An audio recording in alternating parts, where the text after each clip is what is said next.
ketika Hamzah itu merasakan bimbang ya, Hamzah itu meminta pertolongan, minta ditetapkan hati. Maka beliau juga menemui Rasulullah untuk minta keteguhan hati dalam agama Islam kayak gitu. Allah pun menguatkan agama Islam dengan Hamzah, dan sebagai batu karang yang kukuh hingga ia membela Rasulullah dan sahabat-sahabatnya yang lemah. Abu Jahal melihat Hamzah berdiri dalam barisan kaum muslimin, maka menurut keyakinannya perang tidak akan dapat dielakkan lagi ya. Maka Abu Jahal menghasut orang Quraisy untuk melakukan kekerasan kepada Rasulullah dan para sahabat ya. Itulah yang dilakukan oleh Abu Jahal. Tentu saja Hamzah tak dapat membendung segala siksaan mereka, tetapi keislamannya seolah-olah menjadi benteng dan perisai, di samping menjadi daya penarik bagi kebanyakan kabilah Arab, apalagi setelah diikuti masuknya Islam Umar bin Khattab, hingga Nabi berkenan memasangkan kepada dirinya julukan, yaitu singa Allah dan singanya Rasulullah ya. Angkatan bersenjata tanpa disertai Nabi yang mula pertama kali dikirim untuk menghadapi musuh itu dipimpin oleh Hamzah. Jadi sisa-sisa tentara Quraisy kembali ke Mekah ya, dari perang Badar kembali ke Mekah dan terhuyun-huyun membawa kegagalan atau kekalahan.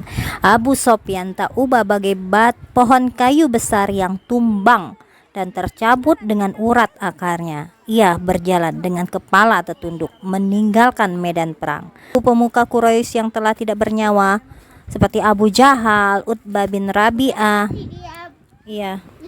Ibah bin Rabi'ah, Umayyah bin Khalaf, Utbah bin Abi Mu'aid, Aswad bin Abdul Aswad al-Makhzumi, Walid bin Utbah, Nadar bin Haris, As bin Sa'id, To'mah bin Adi, serta beberapa puluh pimpinan dan tokoh Quraisy lain seperti mereka. 80 dan beberapa puluh.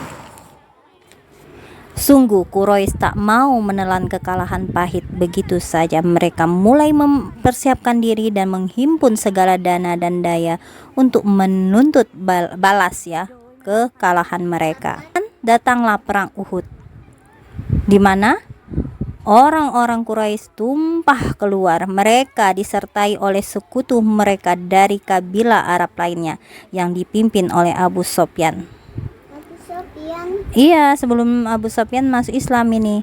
Sedang yang dituju oleh orang Quraisy itu ada dua, yaitu Rasulullah dan Hamzah. Sebelum berangkat, mereka telah memilih seorang yang diberi tugas untuk menyelesaikan rencana mereka terhadap Hamzah. Orang itu adalah budak Habsyi ya. Budak Habsyi yang memiliki kemahiran dalam melemparkan tombak.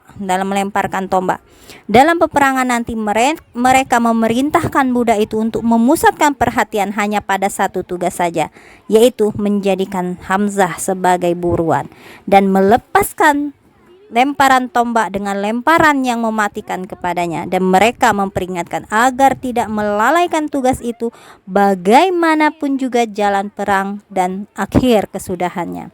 Sebagai imbalan mereka berjanji akan membalas jasa budak tadi dengan kebebasannya. Kebebasan artinya dimerdekakan. Budak itu bernama Wahsy, budak dari milik Jubair bin Mut'am. Waktu perang Badar, paman Jubair ini tewas di tengah medan perang ya. Ia ingin menuntut balas. Jadi pamannya Jubair bin Mut'am ini ingin membalas. Ya, Jubair itu bukan Wahsy. Wahsy itu budak tadi namanya Wahsy, disuruh oleh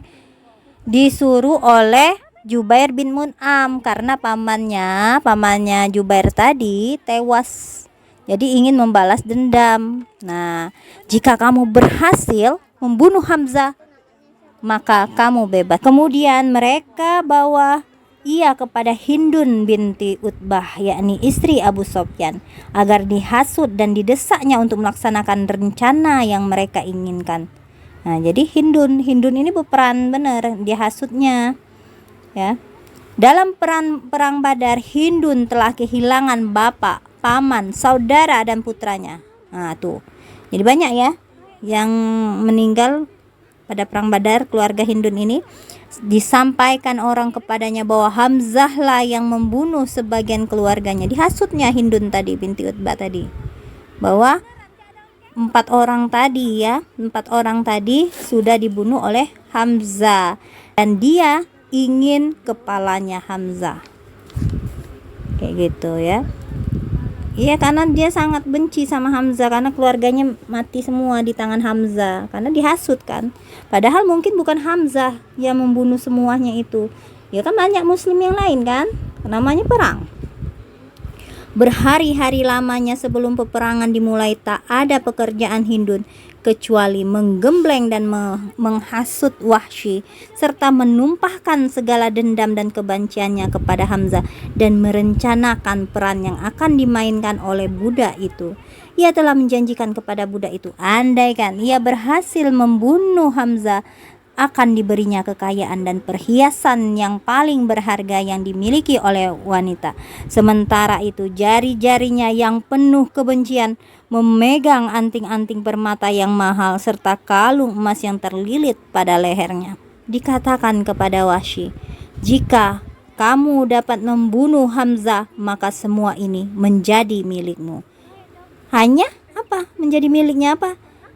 Cincin, ya, anting-anting ya yang ada permatanya, dan kalung emas aja menjadi tebusan kepala Hamzah tadi. Dan pertempuran pun tiba. Kedua pasukan itu telah berhadapan, sementara Hamzah berada di tengah-tengah medan perang yang menjadi sarang maut dan penderitaan.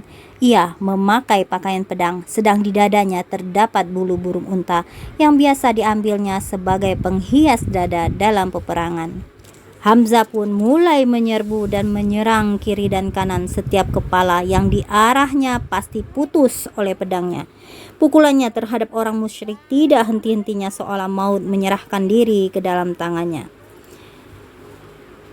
Seluruh kaum muslimin maju dan menyerbu hingga kemenangan menentukan telah hampir berada di tangan, dan sisa Quraisy terpukul mundur dan lari porak-poranda. Dan seandainya pasukan panah tidak meninggalkan kedudukan mereka di puncak bukit nih ya, dan turun ke bawah untuk memungut barang-barang rampasan dari musuh yang kalah ya, sekiranya mereka tidak melanggar perintah dan tidak membiarkan garis pertahanan panjang menjadi terbuka dan bagi masuknya pasukan berkuda Quraisy, pastilah perang Uhud akan menamatkan riwayat mereka. Karena pasukan yang tadi, pasukan panah ya yang ada di bukit itu pergi turun ke bawah untuk merebut harta rampasan. Kayak gitu kan, orang-orang kafir sudah pergi kan, lari tunggang langgang. Nah, jadi pasukan panah tadi pergi meninggalkan tempatnya dan turun mengambil itu.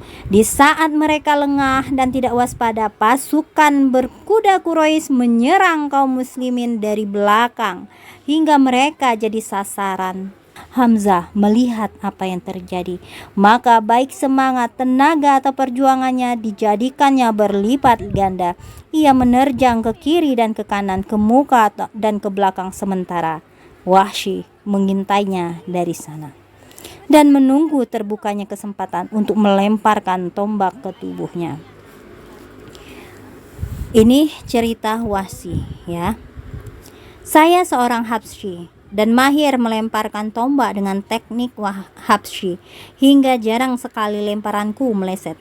Tak kala orang-orang telah mulai berperang, saya pun keluar dan mencari Hamzah, hingga akhirnya tampak di antara manusia tak ubah bagai unta kelabu yang mengancam orang-orang dengan pedangnya, hingga tak seorang pun yang dapat bertahan di depannya. Allah, ketika saya bersiap untuk membunuhnya, saya bersembunyi di balik pohon agar dapat menerkamnya dan menunggunya supaya dekat. Tiba-tiba saya didahului oleh Sibak bin Abdul Uzza yang tampil di depannya. Tak kala ia tampak oleh Hamzah, maka serunya, "Mari ke sini, hai anak tukang sunat wanita." Lalu ditebasnya hingga tepat mengenai kepalanya. Ketika itu saya pun menggerakkan tombak mengambil ancang-ancang, hingga setelah terasa tepat saya lontarkan hingga mengenai pinggang bagian bawah dan tembus ke bagian muka di antara dua pahanya. Dan tembus di bagian depan muka, itu depan di antara kedua di sini ya. Pinggang ke bawah, tembus mungkin sampai ke nguin ya.